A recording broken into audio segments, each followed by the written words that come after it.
Toni Basil on coaching Austin Butler for his breakthrough role. A guy is auditioning for Elvis. Cool. I know exactly what to do.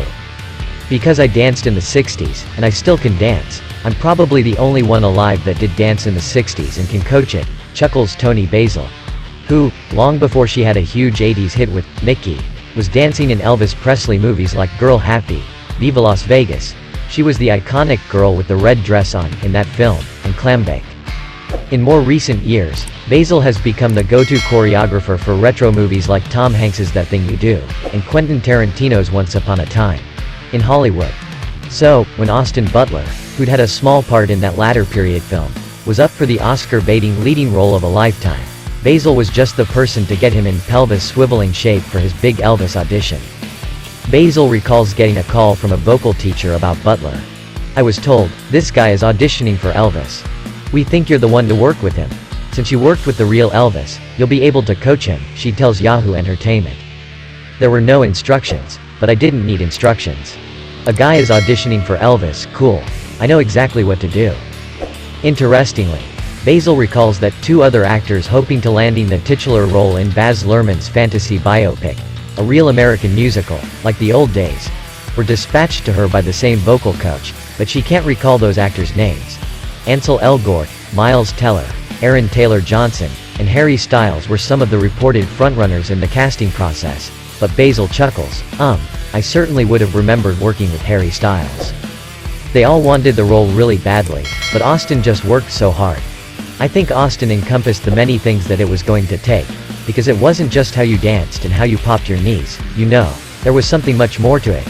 He embodied a lot of the talent, a lot of the pieces, of what needed to go into being Elvis, Basil explains. And I do think he captured Elvis, in his own way, and in Baz Luhrmann's way. As Basil notes, Elvis wasn't so subtle when it came to his signature moves that he always used.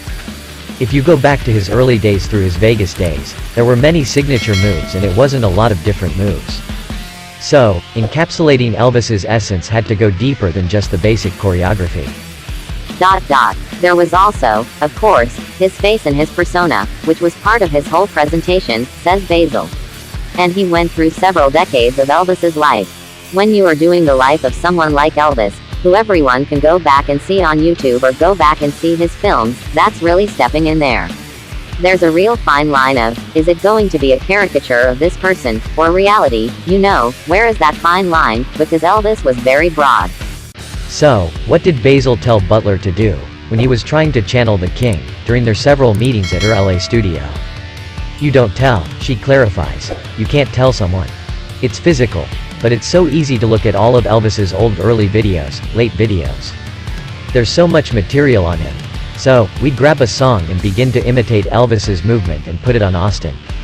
First, we worked on the obvious movements, and he just took to the movement. In the beginning, it was foreign to him, but I never thought, ooh, I don't know if he's going to get this.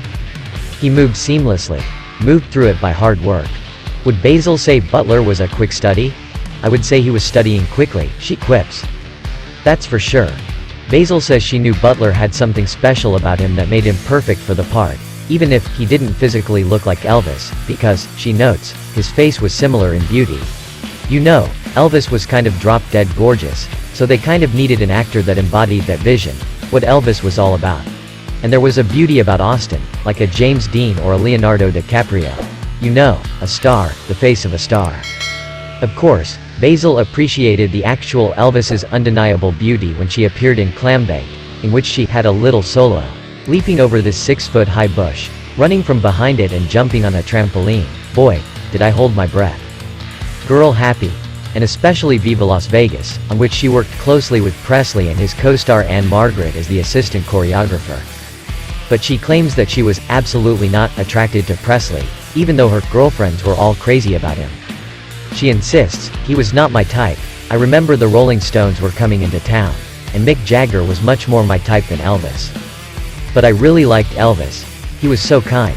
Basil laughingly recalls one act of kindness, when Presley offered to drive her and her choreographer boss, David Winters, from the MGM lot back to their jazz dance class, which had become popular with Hollywood's starlets and stars of the 60s.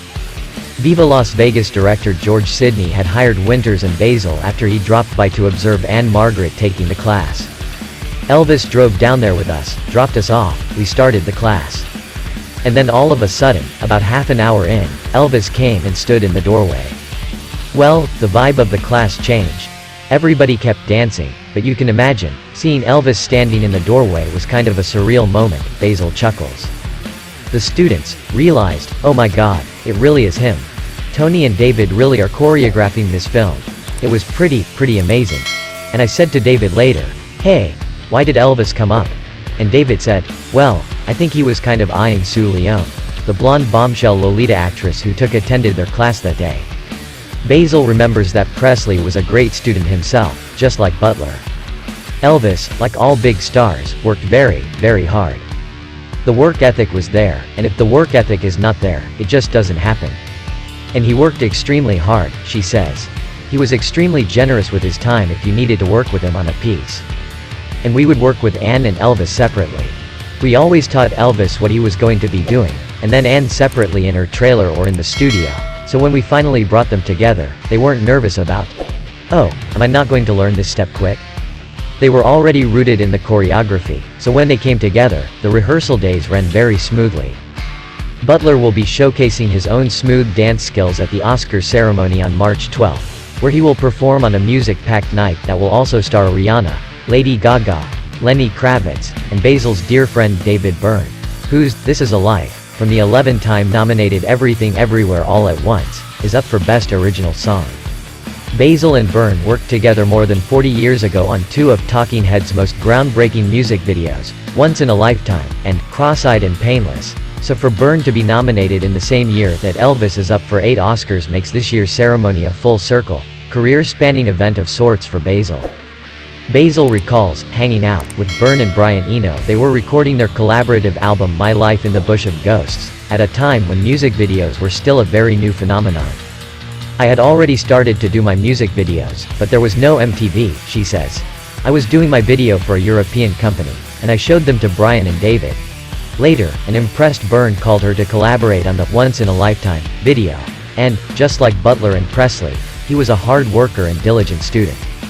He wanted to start research before anything. He wanted to research physical movement, but not dance movement per se, Basil recalls. So, he started to research people in trances, all sorts of pedestrian or physical ideas, more like a performance artist might. And we went to UCLA, because there was no YouTube at the time, to look at a lot of films. We looked at a lot of footage, and he got a lot of ideas, so I kind of just let him develop physicalities. He's not going to dance like me. He's an artist, and he's going to develop his own concept. So, I would go, yes, no, maybe this, maybe that. He also said, I have some footage that some people sent me from Japan of these kids chopping at their arm. So, it was his idea to incorporate and imitate that footage.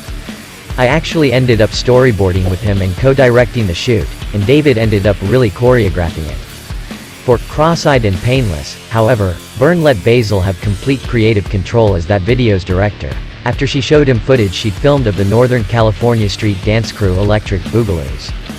He said, can you use those guys for this song? I said, okay, what do you want me to do? He said, anything you want. And I said, are you going to be in it? He said, no, just shoot it. Send me something. So, that was mine from scratch. And that was a field day, Basil marvels. There was no one to get in my way. I just could go. David said, do what you want to do. What you think is right. I mean, God. For somebody to send you money to shoot something, and have you do what you want and trust you. Thank you, David Byrne. Thank you a lot. That's how we present this content. Don't forget to like, comment, share and subscribe. For the support of our viewers, thank you.